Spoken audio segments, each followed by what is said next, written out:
Caso clínico: afogamento. Sexo masculino, 16 anos. Jovem encontrava-se andando sobre um lago congelado com seus amigos. Em um certo momento, um deles acabou passando por uma camada fina de gelo, o que fez quebrar, fazendo com que ele mergulhasse. Visto que o jovem não sabia nadar, seus amigos logo se desesperaram e acionaram os serviços de bombeiro e emergência, que chegaram brevemente. Ao chegarem, o jovem estava inconsciente e foi colocado em posição lateral de segurança, com o intuito de fazer a liberação das vias aéreas. O corpo encontrava-se frio, levemente pálido e com pulso fraco. A partir disso, foram realizadas medidas de primeiros socorros, como as ventilações e compressões iniciais, até que houve um retorno da consciência do garoto. Após isso, ele foi encaminhado ao hospital para uma avaliação completa, mas passa bem.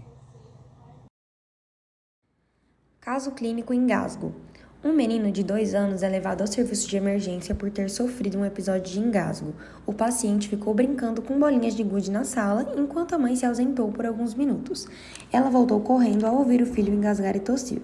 Ela nega qualquer episódio recente de febre, tosse ou outros sintomas infecciosos envolvendo o trato respiratório superior. Ao ser questionada, a mãe nega que o filho tenha ficado arroxeado, tido dificuldades para respirar ou vomitado. A gestação do paciente foi a termo e ele não tem história médica pregressa significativa. Atualmente, o paciente não toma nenhuma medicação e está em dia com as vacinas. Ele fica em uma creche de manhã e não teve contato recente com ninguém que estivesse doente.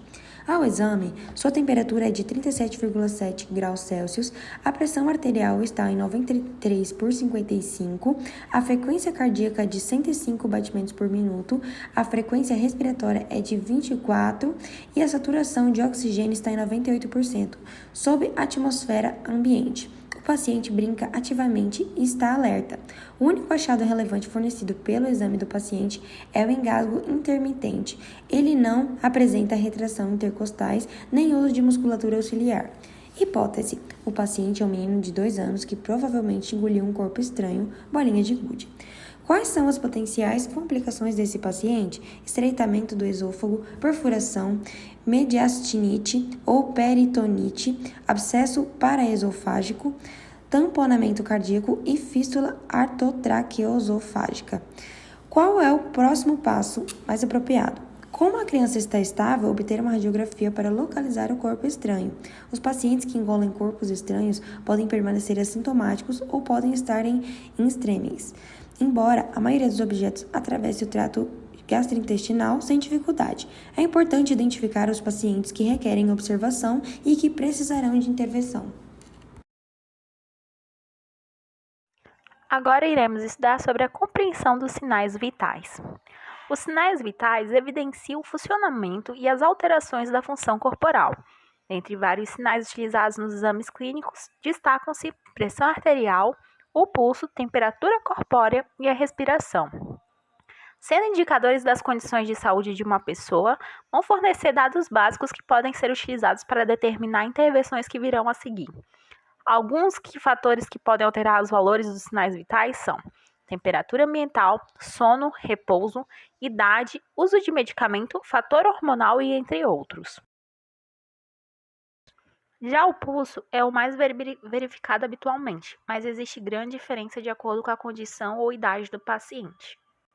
Algumas das diferenças que podemos encontrar serão as seguintes: lactentes 110 a 130 bpm, batimentos cardíacos por minuto, abaixo de 7 anos 80 a 120 bpm, acima de 7 anos 70 a 90 bpm, na puberdade 80 a 85 bpm, homens 60 a 70 bpm, mulheres 65 a 80 bpm, acima dos 60 anos 60 a 70 bpm.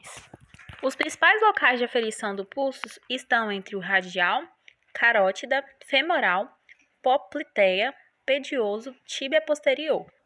A respeito da respiração, é a principal função que tem a capacidade de suprir as células do organismo de oxigênio e retirar o excesso de dióxido de carbono. Portanto, é necessário verificar os valores de cada grupo antes de certificar um resultado. Os valores normais são, em homens, 16 a 18 mpm, movimento por minuto, mulher, 18 a 20 mpm, crianças 20 a 25 mpm, lactantes 30 a 40 mpm. A respiração. A respiração, ela compreende uma inalação e uma exalação. As respirações normais, elas são fáceis e espontâneas, sem dor ou esforço. A frequência média normal é de 12 a 20 respirações por minuto para adulto.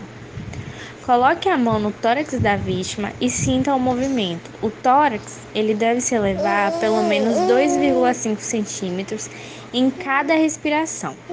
Os principais sinais de angústia respiratória incluem roncos e síbilos, dilatação das narinas, contrações da traqueia e o uso dos músculos de acessórios do pescoço e abdômen.